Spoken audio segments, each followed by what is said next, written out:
Benjamin Netanyahu. Ladies and gentlemen, order. জাতিসংঘের ৭৯তম সাধারণ অধিবেশনে ভাষণের জন্য ইসরায়েলের প্রধানমন্ত্রী নেতানিয়াহুর নাম ঘোষণা করতেই এভাবে বিক্ষোভে ফেটে পড়েন অনেকে। এ সময় নেতানিয়াহুকে অনেকে হিটলার বলেও চিৎকার করেন। এরপর তাদেরকে শান্ত হওয়ার আহ্বান জানান অধিবেশনের সভাপতি। এরপর নেতানিয়াহুর ভাষণ প্রত্যাখ্যান করেন বিশ্ব নেতারা। Order, please.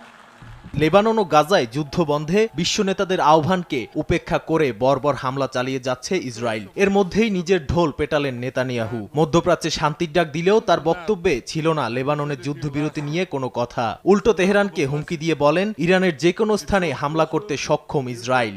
গাজা উপত্যকায় হামাসকে নির্মূল না করা পর্যন্ত লড়াই করার কথাও বলেন নেতানিয়াহু। ফিলিস্তিনের স্বাধীনতাকামী সংগঠনটিকে আত্মসমর্পণ করতে বলেন তিনি।